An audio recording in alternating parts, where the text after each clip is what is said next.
हरे कृष्णा। स्वागत है आप सबका हमारे सुप्रभात कार्यक्रम में। और सुप्रभात कार्यक्रम में आपको अच्छा लगता है कि हम कुछ न कुछ शास्त्रों से आपको राधा कृष्ण की लीलाएं सुनाते हैं।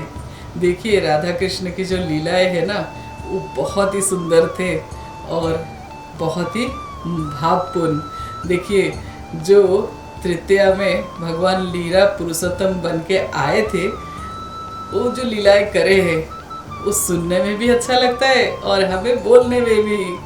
तो आपको एक बहुत ही सुंदर लीला सुनाते हैं। एक बार क्या हुआ, लीला में हमारी जो किशोरी जी है वो शयन कर रही थी और शयन करते हुए बिल्कुल करबट ली। और इधर जो है ललिता जी जो है उनकी बहुत ही अच्छी सहेली थी, सबसे अच्छी सहेली।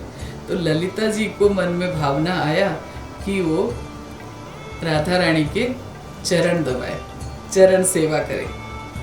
क्या किया कि सारे मंजरिया और दूसरे सहेलियों को अलग से बिठा के बोले कि मुझे चरण सेवा करने दो, और वो स्वयं आके चरण सेवा करने लगी। राधा रानी बिल्कुल करबट लेके वो श्याम सुंदर के बारे में सोचते हुए गहरी भावनाओं में थी। तो उस टाइम क्या हुआ कि देखिए, जो लीलाधारी लीला पुरुषोत्तम है हमारे, वो पहुंच गए आके।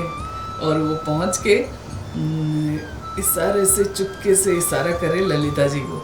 तो ललिता जी इशारे से पूछ रही है, क्यों आए हो यहाँ? इशारे से पूछ रही है, मुंह से नहीं। और कृष्ण जो है, श्याम सुंदर जो है तो नटखट, वो वहाँ से इशारा कर रहे हैं कि मुझे थोड़ा चरण दबाने दो। इशारे से वो भी पूछ रहे हैं। फिर ललिता जी आंखें इतराते हुए इशारे से बोलती है, नहीं मिलेगा। तो श्याम सुंदर बिल्कुल एकदम से विनय होके बोलते हैं, थोड़ी सी चरण सेवा दे दो, थोड़ी देर के लिए। तो ललिता जी फिर ज़्यादा सताती नहीं है श्री कृष्ण को, फिर इशारे से कहती है, इधर आओ, आप चुपके से इधर से पीछे से आओ।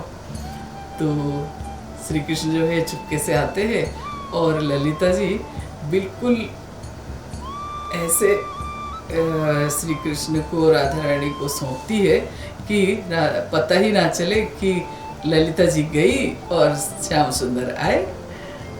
लेकिन जो श्याम सुंदर का स्पर्श है वो सब कहानी बता दिया, और राधा रानी को, किशोरी जी को पता चल ही गया कि ये श्याम सुंदर है। देखो, लेकिन उनको पता तो चल गया, लेकिन जो अपनी प्रियतम को सुख देने वाली चीज़ है उसको वो कैसे रोक सकते हैं? अगर उनको राधा रानी की चरण दबाने से सुख मिल रहा है श्याम सुंदर को, तो राधा रानी उसके लिए बिल्कुल मना नहीं कर सकती। और राधा रानी जो है बिल्कुल श्याम सुंदर की तरफ ना देख के इस तरफ करवट लेके बिल्कुल लेटी हुई है। और श्री कृष्ण श्याम सुंदर हमारे वो जो है चरण दबा रहे हैं और धीरे धीरे और खुश हो रहे हैं कि मैं चुपके से आके चरण दबा रहा हूँ।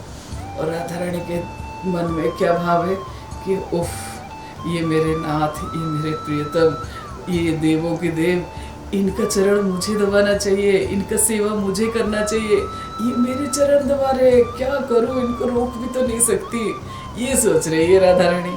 अब कैसे रोकूं इनको?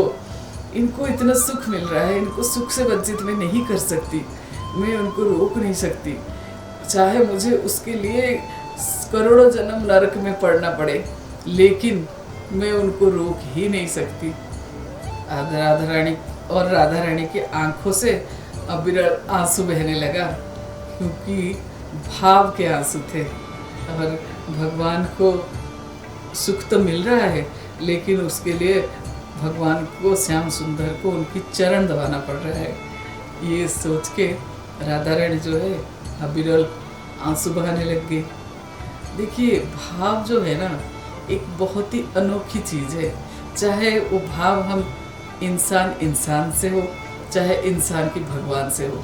देखो, आत्मा से आत्मा की जो कहते हैं ना, आत्मा से आत्मा का एक रिश्ता होता है, ऐसे ही अगर हम वही रिश्ता भगवान से जोड़ ले तो उससे अच्छी बात और कुछ है ही नहीं। और भगवान जो है ना, वो आपको लगता है कुछ और लेते हैं, भाव के भूखे हैं और वो भाव ही लेते हैं। जब किसी के अंदर भाव है तो भगवान उसके तरफ खींच जाते हैं।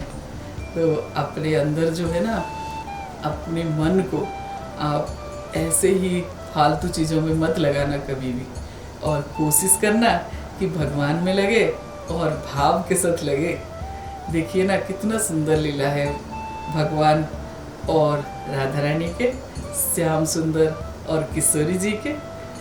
चापत चरण करत नित सेवा, बिन दर्शन ना होत कलेवा।